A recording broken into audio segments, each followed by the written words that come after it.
Thanks for staying with us. Our top focus of the hour. India has gone on to register their biggest win in history of ODI cricket as they beat Sri Lanka by 317 runs in the third and final ODI. With this staggering win, Men in Blue made a clean sweep in the three-match series 3-0. While Indian bowlers were all over Lanka in the second half of the game, it was Virat Kohli who stole the show earlier with his 46th ODI ton, breaking yet another ODI record. Now, Kohli struck his 21st ODI ton at home, going past Sachin Tendulkar in the process.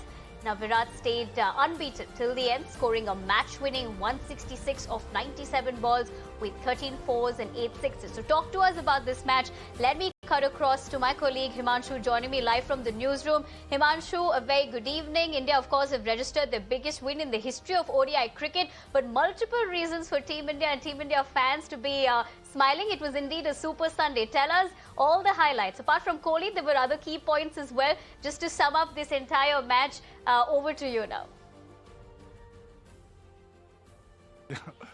Good evening to you and Nivedna and to all the Indian fans. And from you can see what I'm wearing. If there's ever a day to bleed blue, this is it. A fantastic performance by Team India. And dominance does not even start to define the kind of day Men in Blue had out there in Thiruvananthapuram. I mean, it started off with Kohli and then the bowlers. To be honest, it did not seem that India and Lanka were playing on the same turf.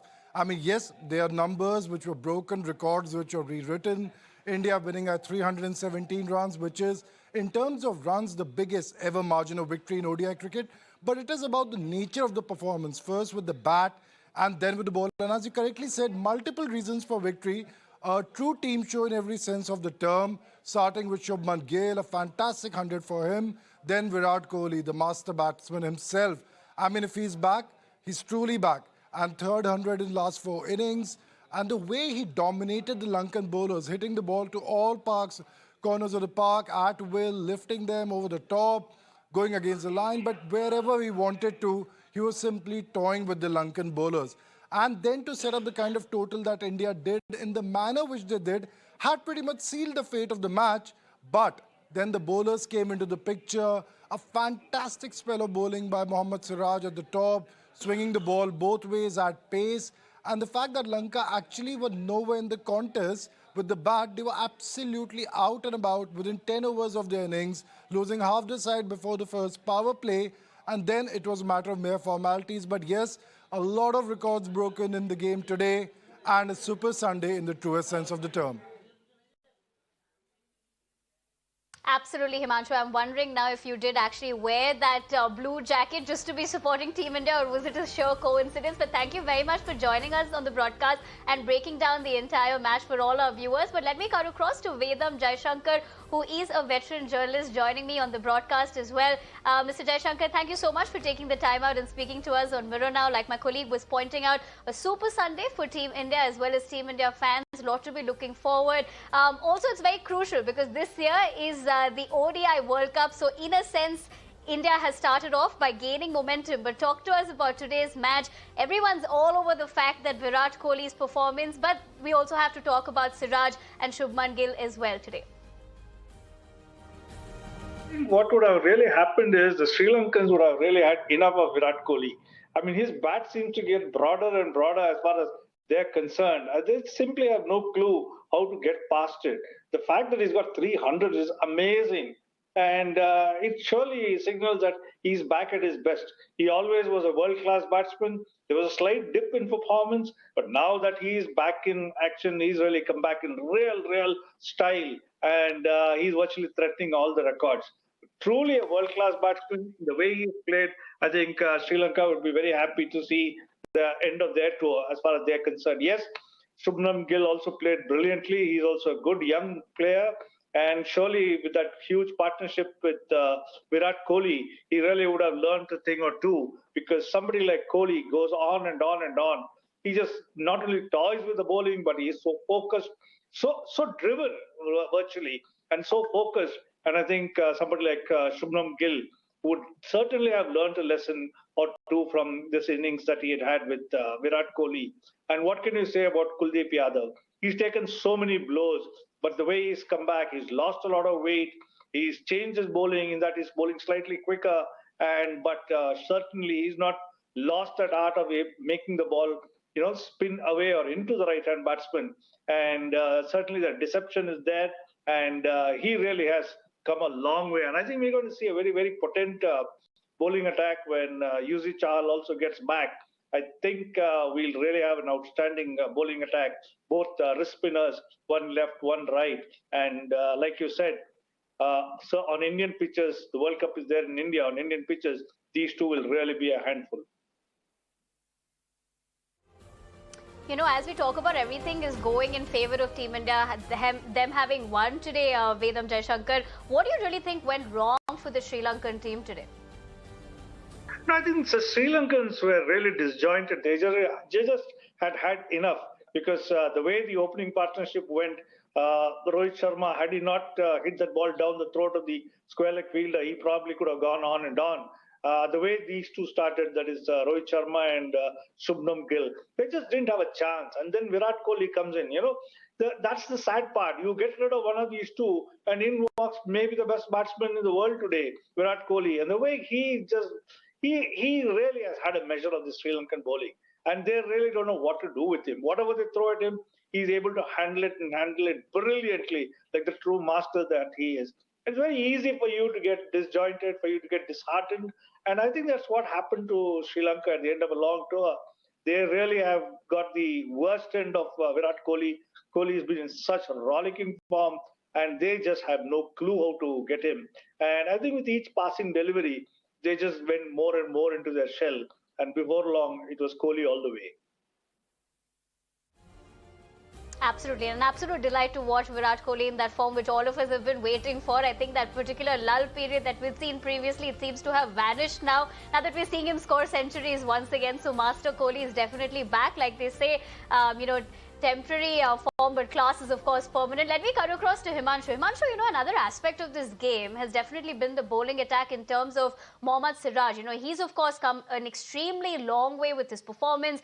Initially as well, we've seen a lot of criticism against him, but today he was absolutely breathing fire with the ball. Absolutely. And as I mentioned at the start, Nivedna, the fact that Siraj actually showed how to bowl on this pitch, the control, the pace, the swing, and one of the most potent weapons in his arsenal is the cross-seam delivery. The wobble seam, the cross seam, which pitches and comes slightly in, and he's proving to be lethal. He's learned how to use it better. He's learned how to use it judiciously.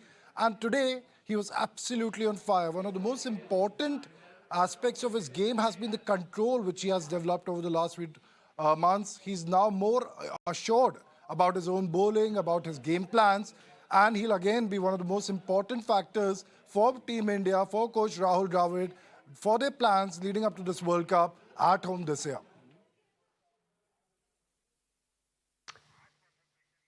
All right, Himanshu, as we speak about, the biggest margin runs in ODI history, just to break it down for our viewers as well, this is 317 that India has managed to win against Sri Lanka.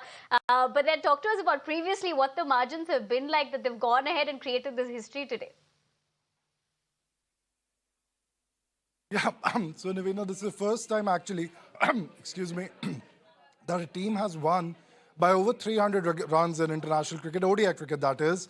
The previous best was about 290 for New Zealand against, but 300 runs against a test-playing nation is actually immense. I mean, to just put it in context, it has never happened earlier.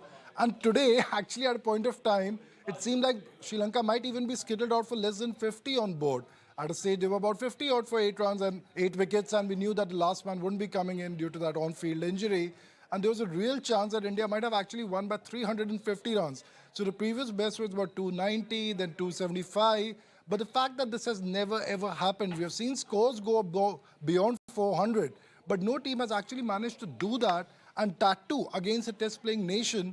And Sri Lanka last year were in great form as a team, maybe not so much in ODI cricket, but they were the Asia Cup champions. And for India to register this sort of a victory is absolutely brilliant. Absolutely, Himanshu. Thank you very much for getting us all those details. But in fact, to get, speaking about this game further, I have Rakesh Deva, a ready cricket analyst, joining me on the broadcast as well. Rakesh, good to have you back on Mirror now and to chatting with us about this particular match. Give us a quick view. Both my colleague and, of course, Vedam Jaishankar spoke to us about the multiple reasons to be happy today. But you are, of course, celebrating Makara Sankranti, another reason to be celebrating this festival with the amazing performance of Team India. Yes, of course. I should be definitely happy for being Hyderabadi the way Mr. Mohammed Siraj has really developed the way he is bowling, the outswingers, bowling the scrambled seam, getting the ball into the batter, getting the ball away from the batter. And in fact, today the one important thing what I noticed in Siraj's bowling is he was actually pointing the ball towards the batter. The ball was actually going towards, and after pitching, it is going away from the batter. So batsmen have no clue what to do. But other than that, like Shubman Gill, Virat Kohli, everybody have really performed well. And the important thing is fast bowlers, especially Mohammed Siraj, doing well on Indian soil. This is definitely going to be an important aspect going forward because, mind you, India is going to play the World Cup in India. I mean, the 50-over format World Cup is going to happen in India. So, and again, we are going to play against New Zealand and then Australia and all those things. So he is going to become very, very crucial because India have a lot of bench strength in fast bowling, and how much experience those players who are sitting on the bench has is very important because we are struggling with the fast bowlers in the absence of what is this Jasprit Bumrah. So I think Siraj is coming up really well as a fast bowler.